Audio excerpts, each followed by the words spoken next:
Good morning. Good morning. Happy Tuesday. Nice to be back with everyone. It's April 8th.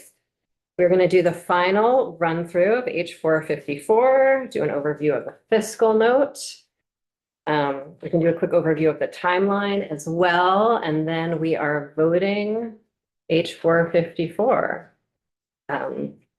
It'll be referred to appropriations on the floor at 10. And then likely up for action later this week. This is a very big bill with a very long timeline. We have done incredible work.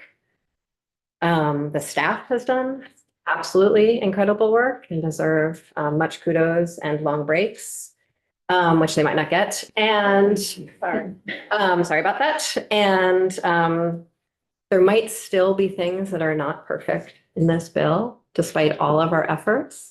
It is going to another body, and there is a summer. And as I said last week, we're likely going to have to sort of start the session going through it again and filling in some gaps. So just want to sort of name that because this is clearly something we could tinker with until the end of time.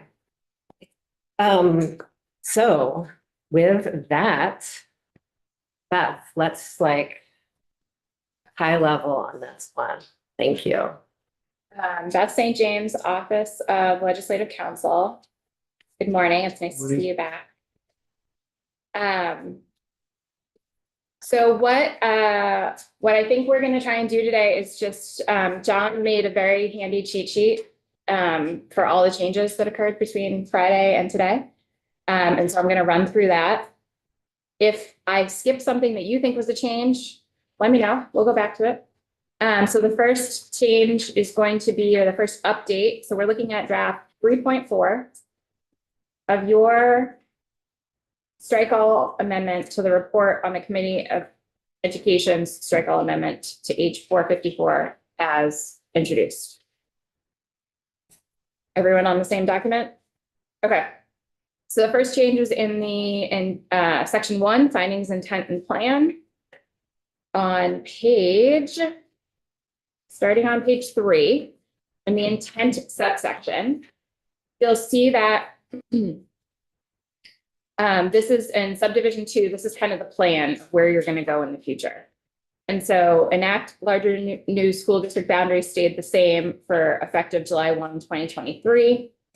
You added some language about career and technical education on Friday. That hasn't changed.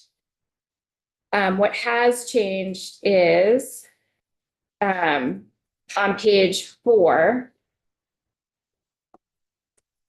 line 13, previous drafts had initial school board elections occurring in November of 2028. And this draft has school board elections occurring in a special election in March of 2028. Again, this is intent language. This is not binding you to anything, but this would match up to the operational date of July 1, 2029, which would give folks a chance to be in their seats on the new school board and develop a budget and all of the policies and work that needs to go into that transition before July 1, 2029. Next change is on page 17. The school district boundaries subcommittee starts on line 17 on page 17. And the additions here are requiring in that list, starting on line 17 on page 17, of topics that the subcommittee is required to consider when proposing new school district boundaries. The new addition on page 18 of distribution of equalized grand list value per pupil. Page 22 is the next change.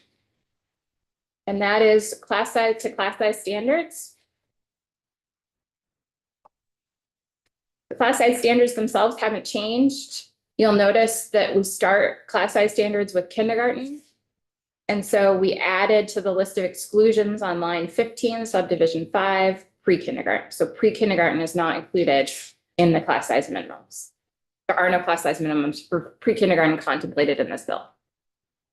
Next is on page 27. John, this is so helpful and so much better than scrolling to find highlighting. Thank you. Let's see. Okay. This is the section requiring the State Board of Education to, I'm on line 1, subdivision B, to adopt standards for statewide proficiency-based graduation requirements. There was no and shall take effect on such and such a date here, so we've added on line 3 that the graduation requirements would take effect beginning in the 2027-2028 school year for that year's freshman class, so the graduating class of 2031, and then every class thereafter. There was on page 29. This is the language about designation and if a school were to close, and I added some language to just make it clear that designation applies to K through 12, not just 9 through 12.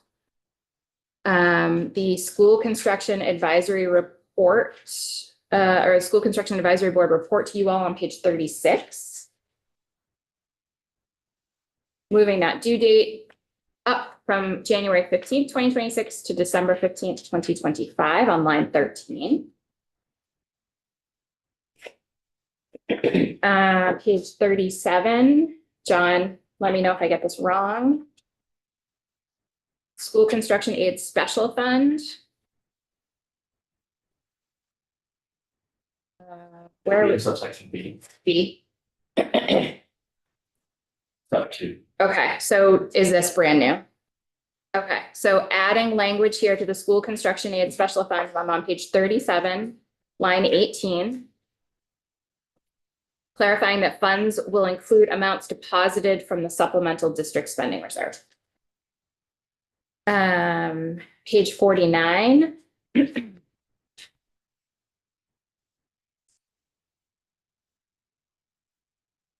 This is the school board, State Board of Education election or appointment section on page, I'm sorry, on lines 3 and 4. Just adding some clarifying language that the 8 members that the governor appoints includes the 2 student members. Page 52.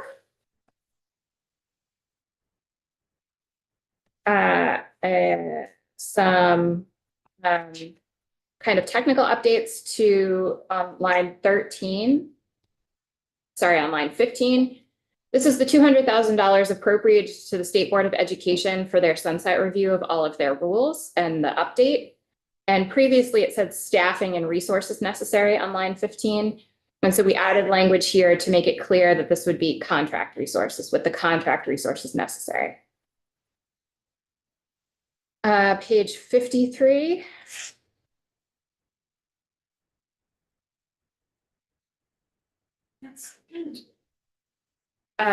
Changing, this is the section, if we scroll up to page 52, or you're not scrolling, I'm scrolling. If you flip to page 52, starting on line 18, this is the change that would take effect when the foundation formula kicks in to the amount of tuition that a school district would be able to pay. On page 53, it's the same concept. The money would follow the students. The weighted base amount would follow the student.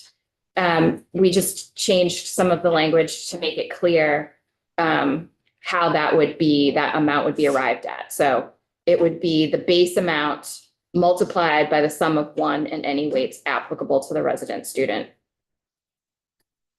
The concept hasn't changed. And then page 54. This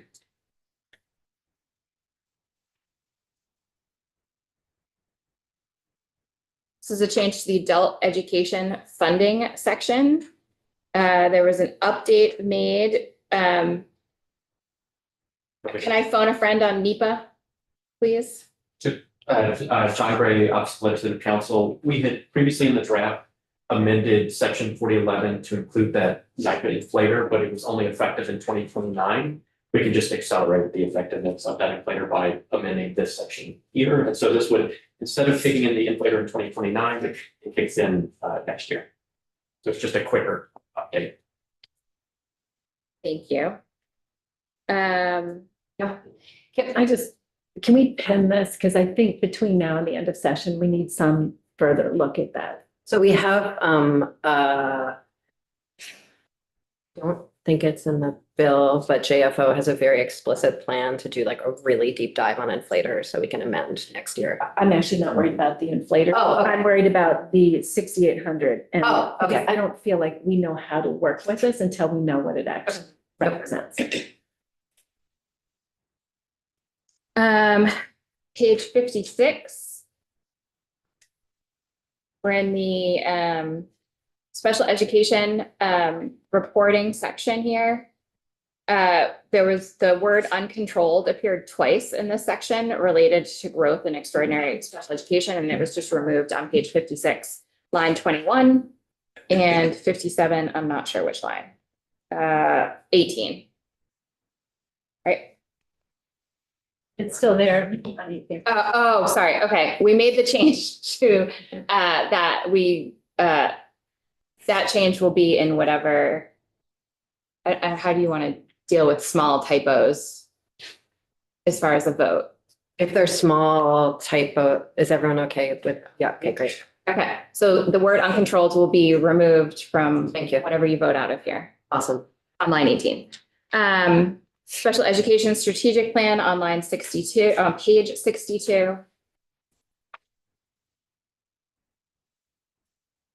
Changing the due date from January 15th on line 14, page 62 to December 1.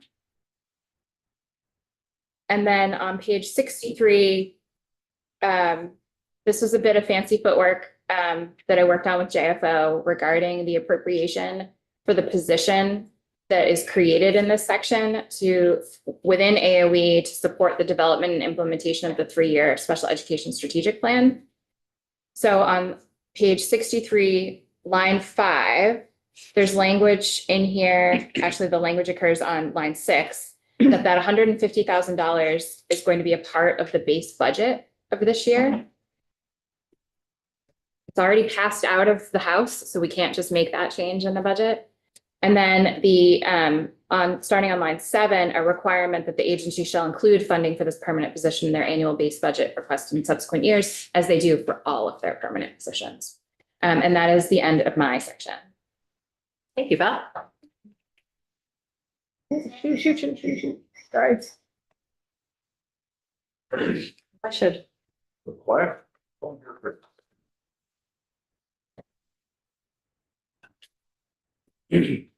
Morning, everyone. Morning. I feel like you all should form a dance troupe after this. Hey. I don't know how to respond to that. I'm inspired.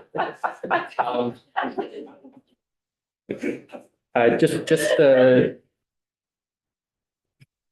orient the group before I jump into my changes, just to talk about, I mean, I think this will all be quite familiar, but my set of sections, what they do, create a foundation formula, amount of 15,033, creates new weighting factors, creates a homestead exemption in place of the PTC, imposes a statewide education tax based on the new property classification, and then allows for local spending through the supplemental district spending. With that, I will screen share.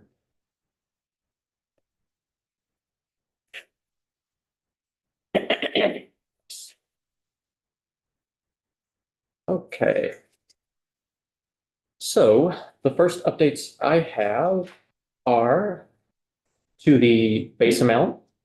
There was a request to include rounding, so that's what you see here on line 5, just to ensure that there are clean figures provided at the end of any inflationary adjustment. The second piece is on page 67, and it's an update to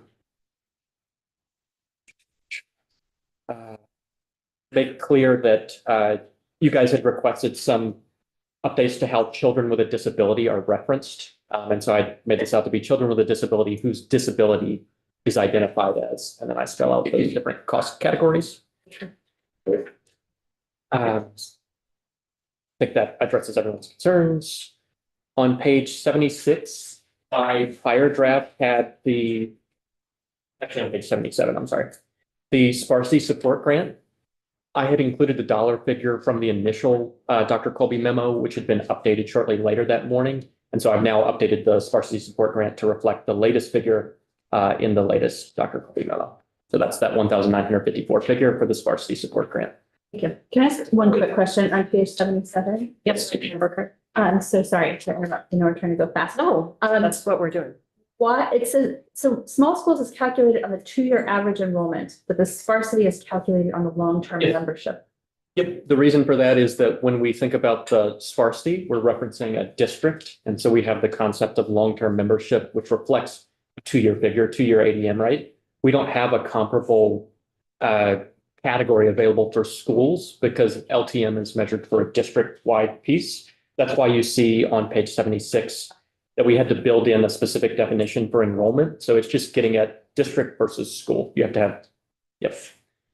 No, that's what we're, representative. So just to clarify, I thought sparsity grants only apply, do they only apply to districts that are receiving small school support grants? So the sparse school district would go to any school district that meets this particular category. So the fewer than 55 persons. The way to think about the small school piece here, like is the small school coincident with the sparse district, is if that is going to be the case, it would be picked up through this subdivision B. So whatever the State Board of Education in its recommendations comes out with on what small by necessity means, that will be picked up here. And it could be that the recommendation is such that the small schools would only be within sparse school districts, which is, I think, That's unfortunate. This is not the dependency though that was in the Colby I'm memo. reading it as that it's sparse is the first 8 and small is the second. Small only happens in sparse. Is that what it's reading as? the way, so theoretically, you could receive either. You could receive both. The way that we're envisioning the small schools only happening within sparse school districts, which is, I think, the way that it currently works, is through this subdivision B, which is whatever recommendations come out for small by necessity, they would pick up that sparse school district piece. That is not what this says. I mean, this says that if you are a district that doesn't operate a school, but happen to have sparse population, even if all of your kids are going to one of the largest schools in the state, you would be eligible for subsidy. That's how I read it. If you're a sparse school district, you can get a sparse school district grant. That is a no for me. I mean, we can't do that. So this reflects Colby. This does not reflect Colby. Okay, let's take a pause. Julia, do you want to, I think you've read the memos fairly thoroughly.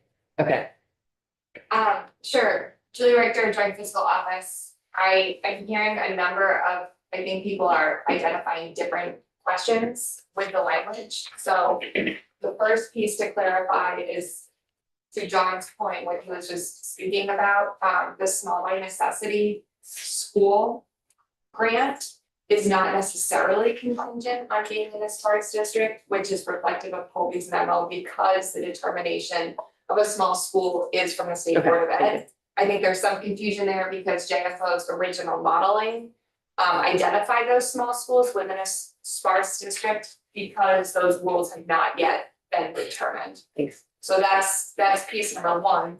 Piece number 2 is the sparsity grant that we have here is of a district that has 55 people or fewer per square land mile or.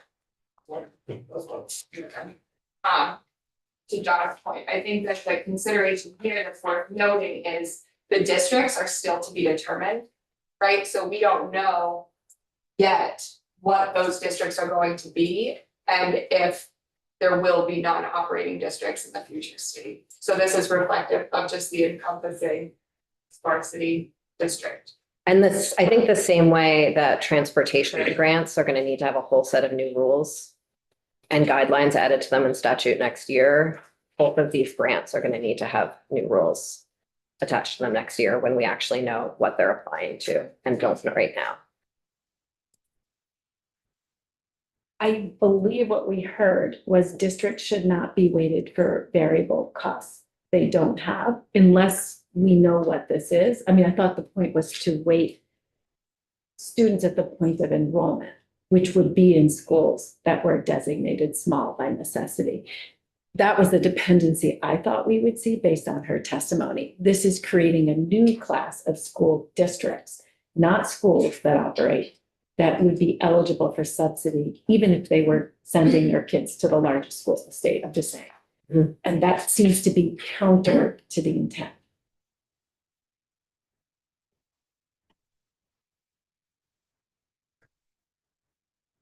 I agree. Yeah. I mean, to me, it's a dependency, and it's just how we frame the dependency. Mhm. I hear what you're saying. I think that makes sense. Um, And here in her language, in her memo, she says, or schools that are both small and sparse. But she's talking about schools, not districts. But it is preceded by two categories prior to that. So schools within sparse districts, schools that are small, or schools that are both. So it contemplates all times. But is the sparsity weight dependent on operating a school? That's my question, because that's not what I see in this language. I'm not sure I understand the question.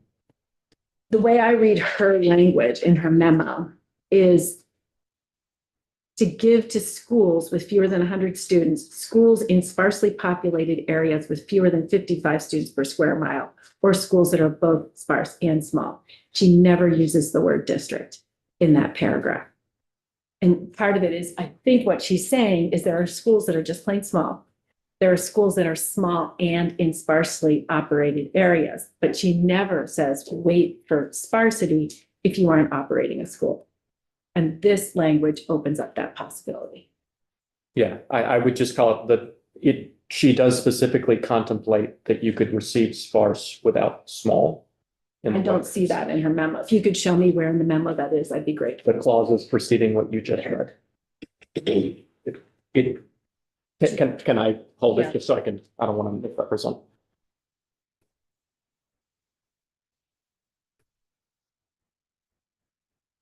Yes, so schools with fewer than 100, that's your small school grant. Schools in sparsely populated areas with fewer than 55, or that are both. So you could have small, you could have sparsely, or you could have both. I get that you're calling out schools. The sparse distinction is an application to a geographic area, which is the school district, which is why Julia had raised the point about that we don't know yet what the school district will be. But the sparsity doesn't apply to a school. It's about a geographic area. That is not what this memo says to me. It okay, feels like this is what we did in Act 126, Mhm. and we're doing it again. And once it goes in, it will never come out. so I think we've already committed to next year. We have to write rules for all of these grants once we know what the districts look like. And we can't set rules for the grants until we know what the districts look like. I'm going to just ask us to pause on this idea for a minute and finish running through unless, yeah. Just a clarifying question, when is this section set to take effect? Is this passage?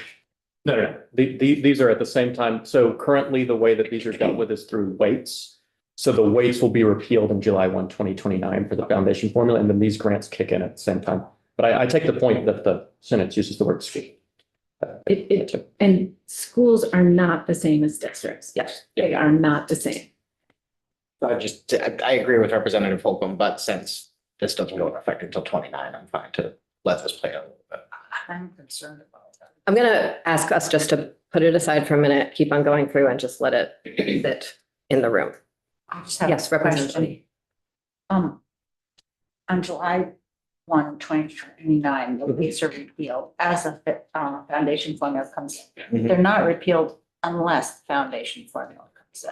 Is that? That's correct. The way that the July 1, the way that the July 1, 2029 effective date is set up is that it's contingent on operationalization of the school districts.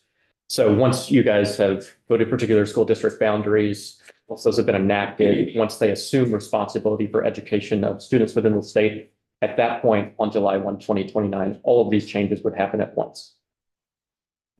The operational, the schools could be operational, but they might not have a new formula. They wouldn't be operational without a new formula. I don't want to lose the weights because something new, a new governance structure's in. There's no gap. There would be no gap. Existing weights would exist until you replace them with new weights. There's no gap. Okay, let's keep on going. On page 85, this is just, I think it's on 85. Maybe slightly off. There's oh, yes.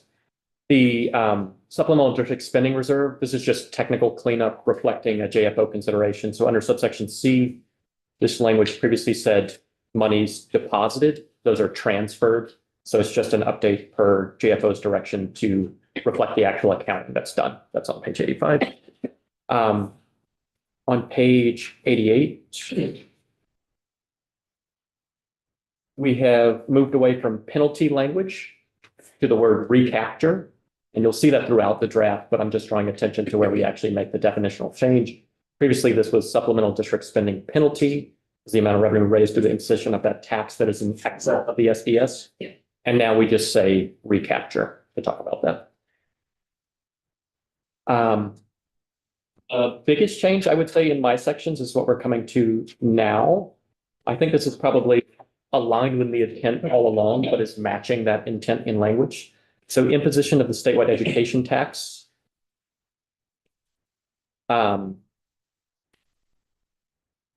Previously, this said a rate sufficient to raise the EOP. But what you could have in that instance is all of the non-EOP piece expenditures out of the ed fund, which didn't be reliant on non-property tax. That was a very good fix. Thank you. So, Yes. so I think this is clear, rate sufficient to cover ed fund expenditures other than your SDS, which is going to be raised through your supplemental district spending tax. On page 96, we're talking about the December 1. Oh, I'm sorry. So, quick question on page 91, sorry. On page 91, on line 9, you talk about property classified as homestead or non-homestead property. I just wanted to make sure that we didn't intend to have all of our property tax classifications in there. Are we just comfortable with non-homestead as a category? And the final addition you see on lines 10 and 11 is also meant to get at that piece, just to call out, we have all the classifications off the rest of this chapter. Sorry. Yep. No, that's good. Jumping back on 96 to the December 1 letter. I just wanted to call out the effective date for the December 1 letter. There's no substantive change to this language here. But if you only had the December 1 letter go effective July 1, 2029, it would mean you wouldn't have available in the year prior for kicking in this piece, the December 1 letter that you need. So the December 1 letter will now go effective July 1, 2028, so that December you can have the figures that you need to make your budgets for the upcoming fiscal year. So just a change in effective date. On page 103, this is something that Rep. Kimball pointed out on line 5. I have holdover language from the administration proposal. We're talking about the homestead exemption. And under the administration proposal, that exemption was tied to both age and income. I just need to delete this age and, because the homestead exemption proposed here is just about income. And I will just call out, like Beth's deletion of uncontrolled. I have a draft already that has these two updates. And assuming that everyone's agreed, I can just supply that draft 4.1 with those two nits for the vote. On 110, I have a very similar update to something done earlier. We're talking about the inflationary measures for the homestead exemption. And the piece that's added here is just adding rounding. So we already had this adjustment for inflation for the homestead exemption dollar amounts. And now we make these clean whole dollar amounts upon adjustment. The last change that I I have. understand that's because if you round, where you round in the process makes a huge difference. Yes. Okay, great. Yes, this is not rounding percentages that are applied to a dollar amount. This is just once you've made the calculation, if you have 30 cents, you round upward to the next dollar. Like the maximum effect you can have is 99 cents. Excuse me. Yeah. You said rounded to the nearest whole dollar amount. So if it was 30 cents, wouldn't you go down Zero? So I did make a choice here and you guys could choose not to do this. I have rounding upward as the convention here. And the reason I did that is you could describe it as a conservative approach, but basically it's a way of maximizing the amount, like, okay, you've kicked over the dollar, so we're going to let you have all of the extra amount. The other way to describe it is it creates the maximal financial impact, which is what I would want you guys to consider as you think about whether you would like to round in a particular way. But again, the maximum would be 99 cents for any given dollar amount. Does that make sense? Yeah. And then my last change is on page 120. And this is just updating the due date. I think it's 120. Sorry, it is on page 121. Section 53, we've requested the Department of Taxes to come back with a sample form with updated language for the homestead exemption. That was previously due in January, and we've now moved that to December 15th of 2025. That is all the changes that I have in my sections. I'm happy to hop out and let Kirby handle pieces, but also happy to answer questions. Going back to the section about sparsity, Yes, Remind the page number, John. 76. Thank you. if it was sparse school enrollment instead of district, could that be a quick edit?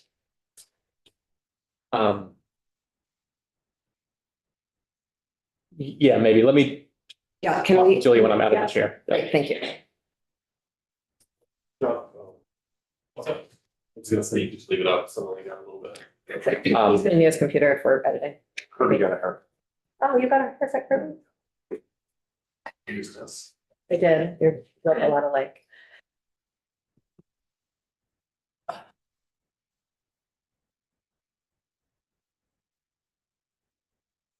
You dance good.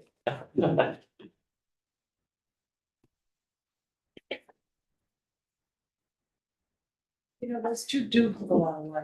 I never really thought. I was kidding. I don't think there's anything. Think about it. Separated apart. Off topic.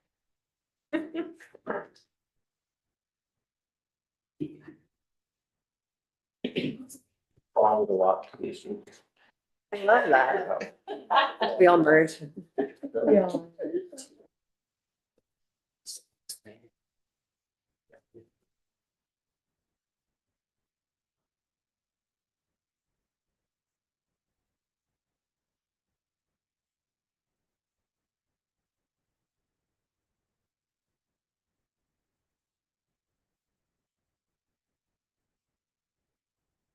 Hey, good morning, Kirby Keaton, Legislative Council. I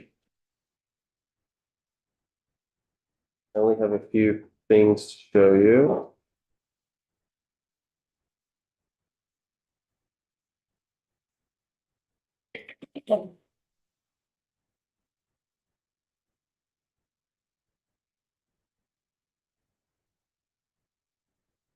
Okay, so in this version,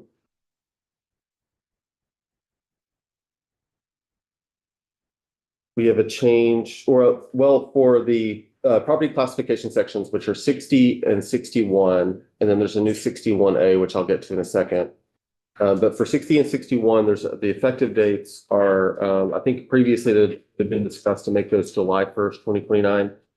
Over the weekend, after further analysis, we realized January 1, 2029 makes the most sense because a lot of the data collection date or for those sections is June 1st. And the classifications apply for how property is used for the whole calendar year. So just having it affect beginning of the year instead of the middle of the year makes the most sense and reduces the chance of any confusion about what to be done there. What line is that on? It's January 1? It's in the effective dates at the end. Yeah, we had discussed those, but we didn't have fully fleshed out effective dates when we reviewed this last week, or at least for some of this stuff. Representative Berkman. I'm so sorry, Kirby. Can you go back to section 59 on page 125? I'm just confused about this section. what is the purpose of this section? What is it doing? Dawn question. Okay, so sorry. Oh, I'm sorry, what was the question? Section 59 on page 125, I'm so sorry, because it was the transition between the two of you. What is this section doing? Yeah, so this section, what you're saying is placeholder figures, but this is part of the transition. If in the future you move from a cost factor to an evidence-based foundation formula, this is the updates. What you would need to update are the base and the weights, and that's what these sections are. But it obviously you don't have those factors, so it's just telling you you're going to have to look at these to address them. In fact, is that. Thank you, sorry. Okay, so that's the change to the classification, which really is just the effective date. There is on page 129 a new section. This is to cover the transition for data collection in like leading up to classifications becoming effective. So there's a section of session law here that says for calendar year 2028, the Department of Taxes will essentially fix up their forms, collect the data as if classifications were effective, but they won't be effective. It will just be a kind of a data collection year.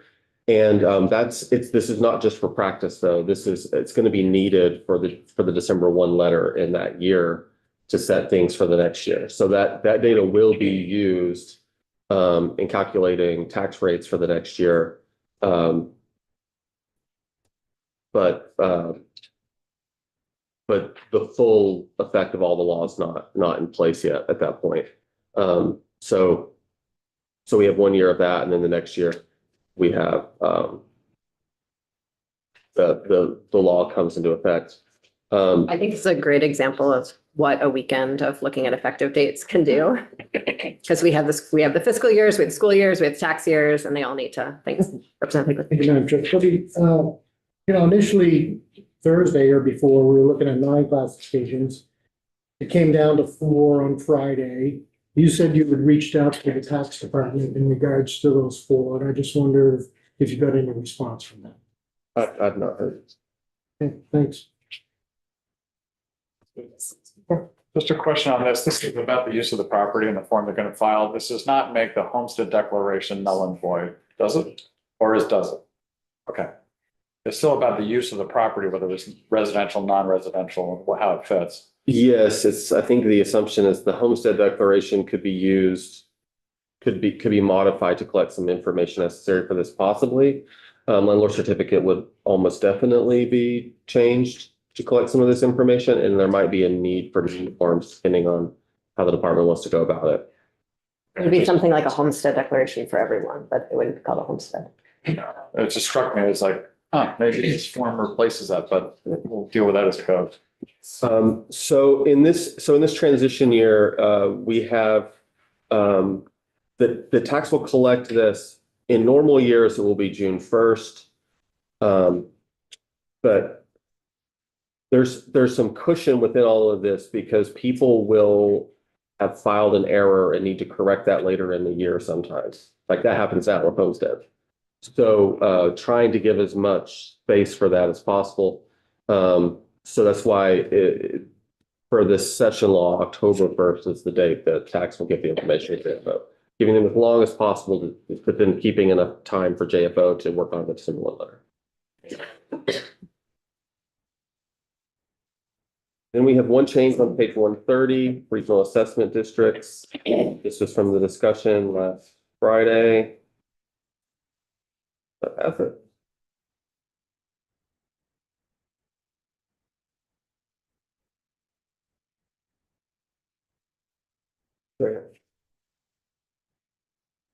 There was concern from the previous language that it implied that when municipalities start doing mass reappraisals through RADs, that the language is written in a way where it could be interpreted that they had to use one firm.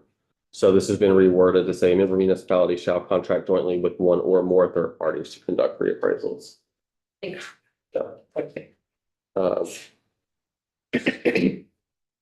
that's it for my stuff. Thank you, Carter. There is one, Rep. Kimball had pointed out one place where in the conforming change that we had accidentally or left in a reference to the property valuation board. So that will need to be removed as a cleanup thing in the future as well, so you know. Thank you. They don't exist yet.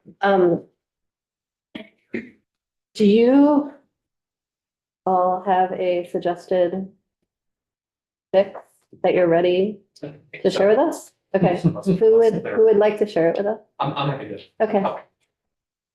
And then we're gonna do the fiscal note with Julia, and then we're gonna vote.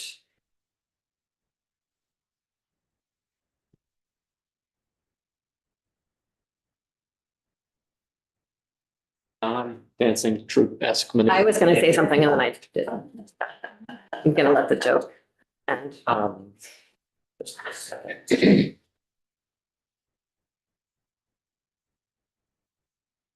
Okay.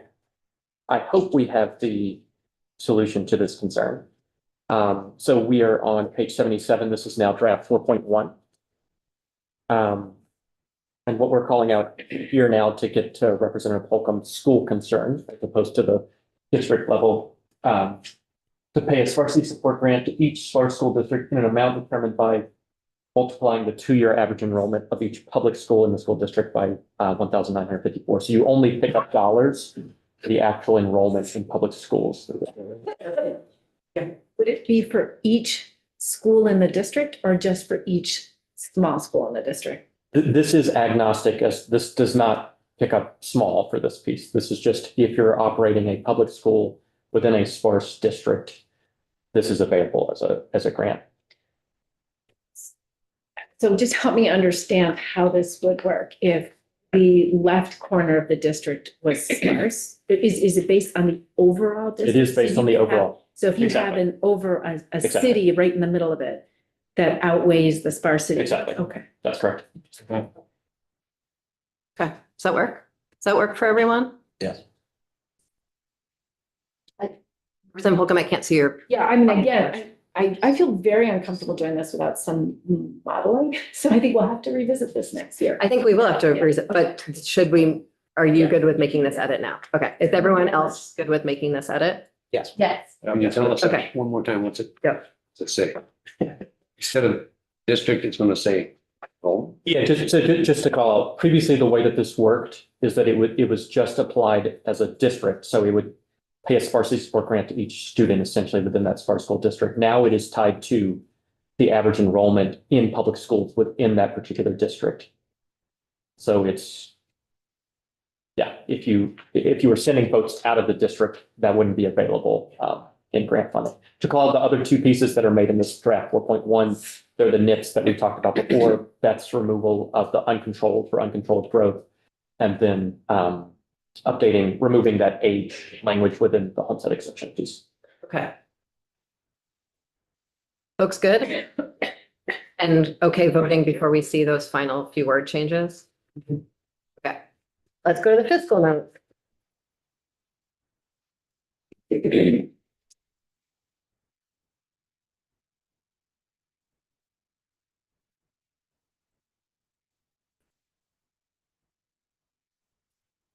Hi, I'm Julia, Julia Richter, Joint Fiscal Office. Going ahead and sharing my screen here, there is a fiscal note as the bill, as the language is currently drafted, posted on the page under my name. Also joined by Ezra and Chris here, also from JFO, who have taken on sections of the bill as well. So I may need to phone a friend if there are specific questions about their sections of the bill. Madam Chair, would you like me to walk through high level? What would High level, I imagine there's no new information in here that you haven't presented to us in other forums multiple times over the last many months. Yes. If there's any new information, let's go deep on it. For this, this is just a very pretty formatted version of previous information. Yes. Yes. Okay. So there should be no new information in here. It's all a reflection of things we've spoken about, modeling that we've presented.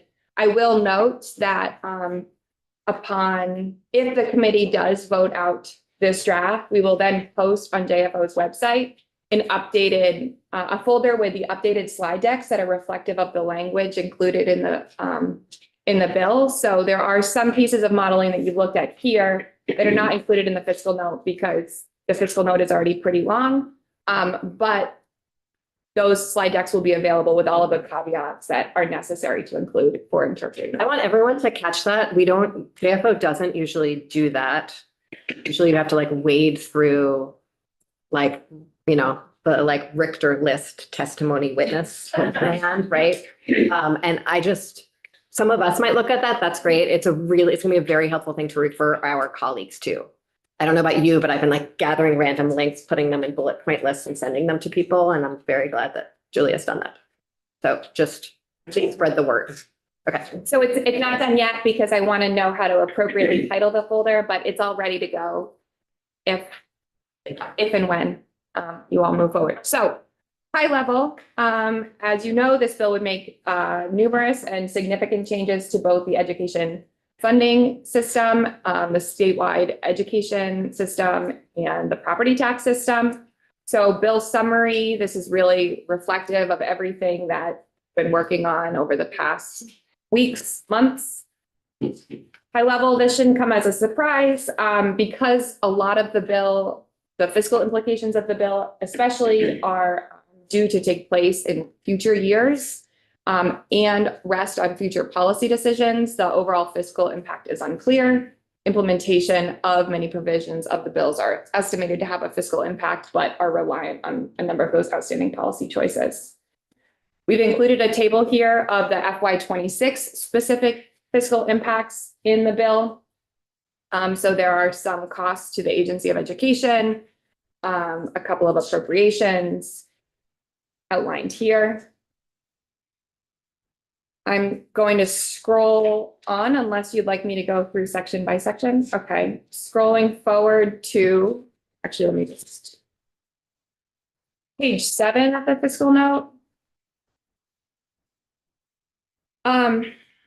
This, I sort of did a fiscal note within a fiscal note here to focus on the funding and property tax changes that are included in the bill. So what you see here is another summary of sections 34 through 56 that are establishing the new ed finance formula and restructuring of the property tax and homestead tax exemption. So these paragraphs here are really summarizing the sections writ large, and then moving forward, of course, there's the more detail about those sections. Yeah. So just as in that, will this language be adjusted? Because it says Sparks School District grants. And also in section 37, it refers, will this be adjusted to reflect the modification that was just made? Yes, this fiscal note will reflect whatever is voted out of committee. So this fiscal note was written based off of the draft of the bill that Ledge Council came in with to present this morning. I didn't know what changes would be made. So that's what we have here. So a summary up there, and then the specific sections themselves. The language will be updated based on any changes made in the final draft as voted out of committee, assuming something will be voted out. Not going to read through any of this unless that's helpful. Just to note here at the end, there's also another table. I can't take credit for this. Emily Byrne in our office took a first pass at formatting this. It was really a team effort to put it all together. But what you see here are the effective dates, a non-technical summary. Make it bigger. Sure. Thank you. And you have it in front of you as well, Jim. Yeah, but Okay, yeah. I guess I can't. So sort of a non-technical description of what those sections reflect, the section numbers, and then corresponding a little bit of language reflecting what's in those sections. We by and large pulled this from what Ledge Council had included in the section headings. So that is what is included in the fiscal note. Happy to talk to anything else that would. Thank you. Final questions for Julia? I mean, not final questions for Julia. She's gonna be here in the future, but anything. Yes, Representative Bodie. On passage, if, I'm in this chart here. The fourth line down, state funding of public education, section 4445. I just, when I was going through this, I had this question and now I'm glad JFO will report back on inflation. And what index we might use, but I'm concerned that we aren't saying anything about health insurance. I think that's what that's about. That includes that. That's why they're going looking for a better inflator. Oh, I'm sure that.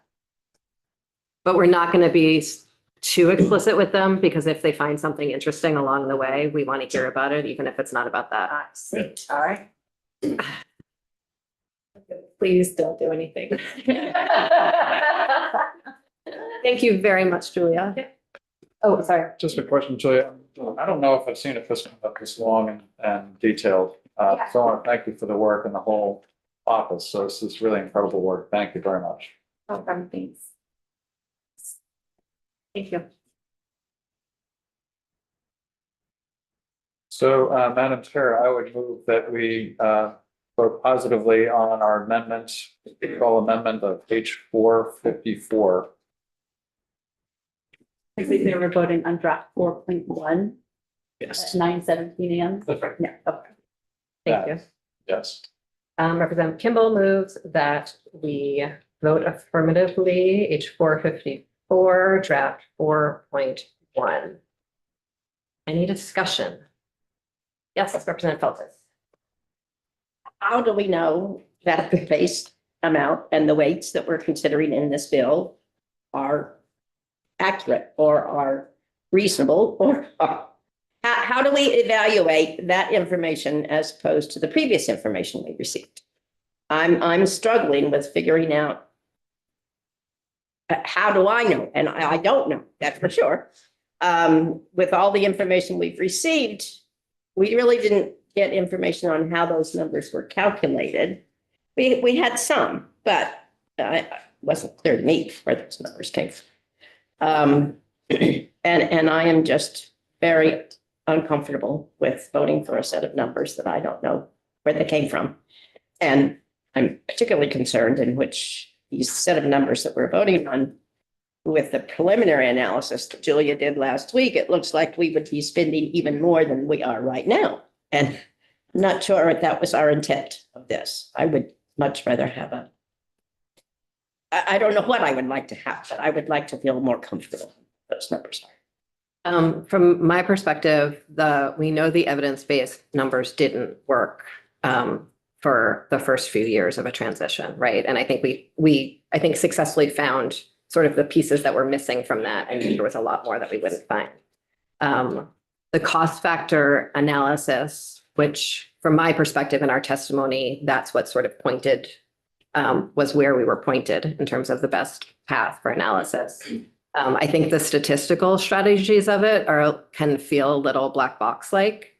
And I think that's hard. It's a system of analyzing our costs and best results that we have trusted in statute before and have done a lot of sort of previous sessions have done a lot of work with. And from my perspective, reflects the reality of the schools that are operating now and will be sensitive to changes in the future. One piece that I'm sitting with, knowing that sort of the evidence-based numbers that looked to lower spending dramatically just weren't really correct. The cost factor, while we're modeling something that's 5 years out. And are going to need to likely recalibrate along the way when we get to sort of those couple years out. It's hard to say how spending would increase or decrease along that way. But I think it's natural to think that any system would get slightly more expensive over, a few years, inflation, et cetera. And so I think it's very possible that we will not, we can't ask joint fiscal to project 5 years into the future. That's not how they do their jobs. But I think it's very possible that in stabilizing the funding structure and being really clear about the policy parameters that we're putting in, that in fact it will be lower than inflation adjusted version of where we are now. Is there a provision in this bill that we would look at all of those numbers again 2 years before implementation or There's 1 your year, recalibration dates in the bill. Yeah, but before 29? Oh, yeah. Like that. yep, yep, Next year. very much so. Yeah. Yeah. Representative. I would just say, Representative Feltus, I had similar concerns on Friday, just because we sort of got numbers on Thursday and didn't feel like we had a lot of time. I spent about 2 hours on the phone with Dr. Colby on Sunday. Because she had directed me over email to go back and look at the weighting study that was done for Act 127. Because that, when I was asking on Friday for how the sausage is made and the thought that went into the numbers, she said basically that framework is what they used, but with updated numbers for outcomes and costs and things about where we are today. And so I read the 150-page study from UVM and, dug a little bit more into what she had provided us in terms of summaries. And those couple of hours on the phone with her really kind of gave me comfort that this was a very years-long thought out process that happened to be updated very quickly toward the end. And she is just very confident that this 15033 is what is adequate right now before we make any governance changes, before we start doing anything that would shift us toward that evidence-based model. Or that would make any of the changes that are contemplated in the bill. For example, this whole study of where we are with special education, and how we're delivering special education and what the cost drivers might be there. And some of the other things in the bill that we're studying might change that number down the road. And I've felt confident enough looking at the language again, in the bill, to feel like there are look backs to sort of say, now we've done this work on special education. Now we've done this work on school construction, like we can be a little bit more confident in what that number is when the final number is there. But I felt pretty good after those conversations with Dr. Colby that I'm confident because she's confident and she's got a lot of experience and a lot of years of work put into this specific framework already. Oh, thank you for doing that. Thank you for searching around. And I also went back and reread the study, and reread the memo in the context of that work as well. And I guess the one other observation I will have, having now also gone back and looked at the rates of increase in a lot of districts, we are seeing pretty significant inflation in education spending, but it's not always in the places where we need it right now. And what I appreciate about the shift, which is going to be hard, but a shift to a foundation formula, is it's going to stabilize some of that in ways that are more predictable, that will hopefully strengthen delivery locally, but will also protect, particularly if we're going into very economically uncertain times, protect some of the communities that frankly we need to pay a little extra attention to. So I think I have a lot of anxieties. I actually feel like we need to figure out how to keep moving with this conversation. And so I appreciate that you did that well too, and I did the same. Yeah, Representative Thank you. I'll vote for the bill unless there's any misunderstanding. I have some concerns that I've had since we met over in the pavilion, Zoe Saunders and other people, which is initially it was, what's the infrastructure that's going to make decisions? And we've got a fair amount of that in the bill. It's all logical, I guess we could say. We can follow from one end to the other.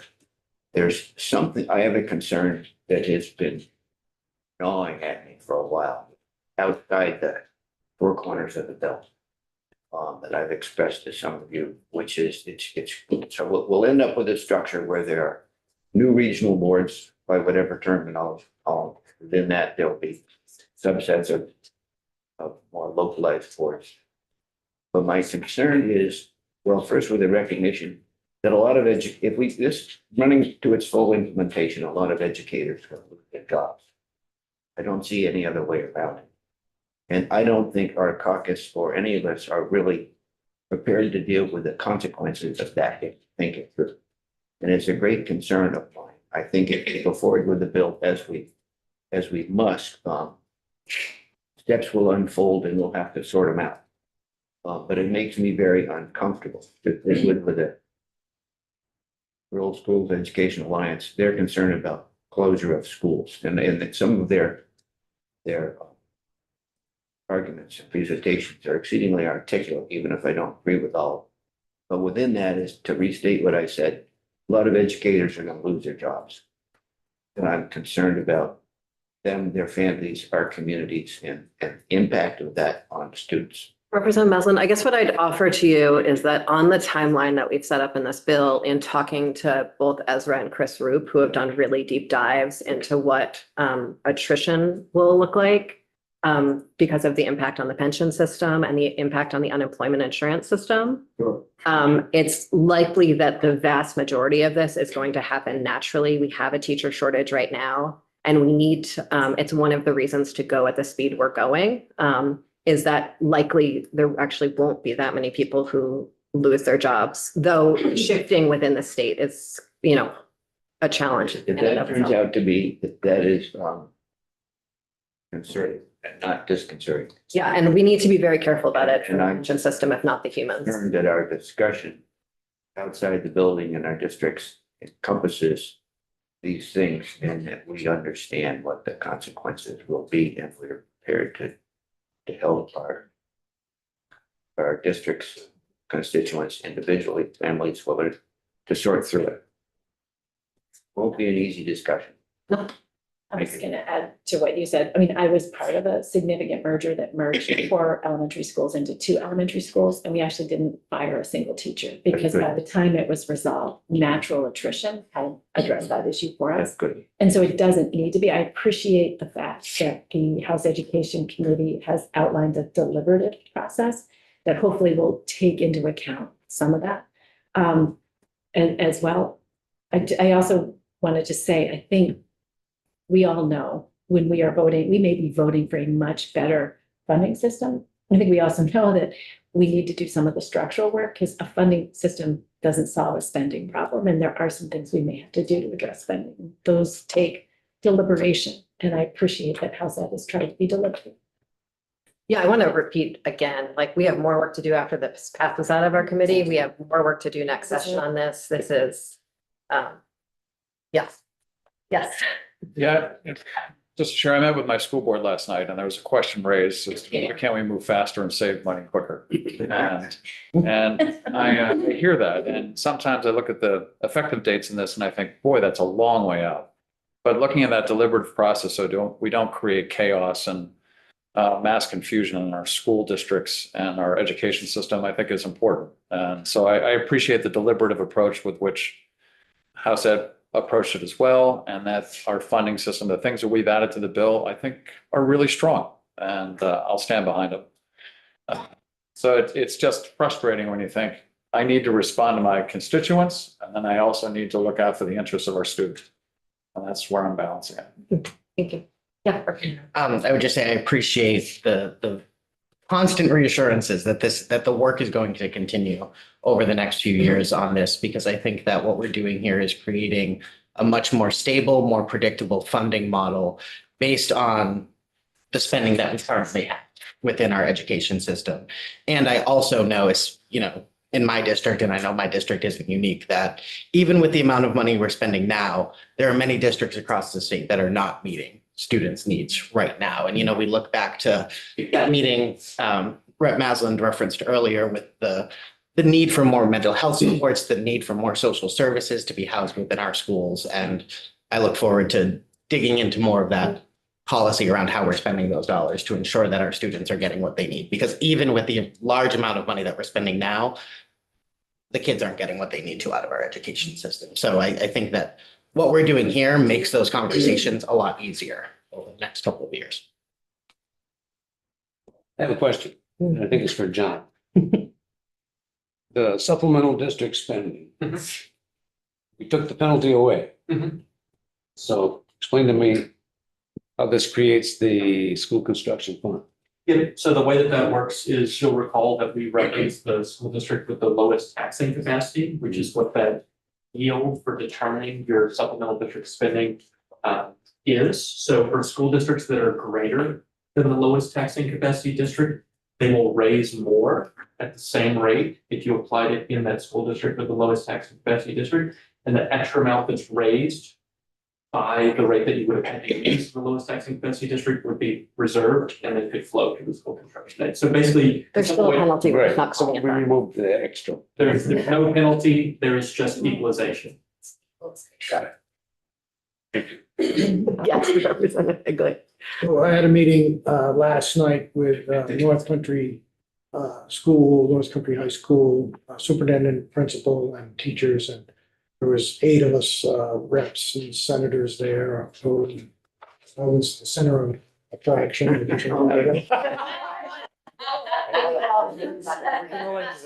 Others didn't have much to say, but I did my best. I had this, that was helpful. I told them about how, this is just the beginning, it's gotta go to a probe, it's gotta House floor, House floor, it's gotta go to the Senate. A long ways to go. I certainly agree with the foundation formula. Some of the comments were, from what I heard was, this proposal is gonna create a whole lot of disruption. And I guess I can understand that, and it will. But again, I have to go look back at last year's disruption. I mean, and that's gonna continue unless we do, as Teddy said, I think it's gonna stabilize it over the long haul. This supplemental payment, towns are gonna know upfront. If they want to spend more, how much is that gonna cost them? Yep. Not where you go to a town meeting now and randomly say, hey, we're gonna spend this much, and all of a sudden, they say, well, that's only gonna raise our budget by 3%, yet when the tax bills come in, it's a whole lot higher. So I agree with that concept for sure. I still have a real concern with including in this bill the classifications piece. Again, we went from 9 in one day to 4 the next day. We haven't really heard from the tax department what that actually means. I know in the joint fiscal note, it says, who knows, I believe there's gotta be a cost to even putting together those new forms. And I mentioned this the other day too, that I really think the overall community out there is, we don't have the rate, we don't have those multipliers yet, but I guarantee you people are really considering what those multipliers might be and how they're gonna affect their business, their home, whatever it is. And then again, going to the reappraisal side, I've heard again from assessors that say that a district is not going to allow more than one contractor to come in and do their district. So that provision where we thought that, well, they could do it multiple groups to do that. It sounds like that's not going to happen. Again, just taking the figures of 360,000 parcels statewide, and I took the lower amount of $115 a parcel, you're looking at, close to $44-45 million every 6 years. I haven't had an explanation as to where that money is coming from as well. And I think it's going to be a lot more than that, especially when I think that rate that was quoted was more of a residential rate, not a commercial or industrial assessment. So I think, again, those pieces should not be in there. And yeah, that's why I'll be having my no vote. Seeing no further comments and with tremendous gratitude for the incredible teamwork that has gotten us this far. The clerk, could please call the roll. Representative Brannigan? No. Representative Burkhart, that's me, votes yes. Representative Feltus? No. Representative Higley? No. Representative Holcomb? Yes. Representative Kimball? Yes. Representative Maslin? Yep. Representative Odie? Yes. Representative Wazazak? Yes. Representative Canfield? No. And Representative Kornheiser? Yes. We have voted the bill favorable with amendment, 7-4-0. Thank you very much, everyone. And thank you again to the staff. Folks, I'm gonna be the reporter, but might do some sort of teamwork situation on the floor report, not sure yet. I'm going to do the classification section. No, we got the statewide reappraisal back then. Yeah, And then, folks, we have the floor, then we have a caucus of the whole related to this bill. If folks can make sure they're there to help for that. And then caucuses, and so we're not going to start committee until 2, so that everyone gets to eat lunch. It'll be a fairly brief afternoon. We're just going to do sort of first round overviews of some bills that we've been referred in the last little bit. So with that, thank you again all.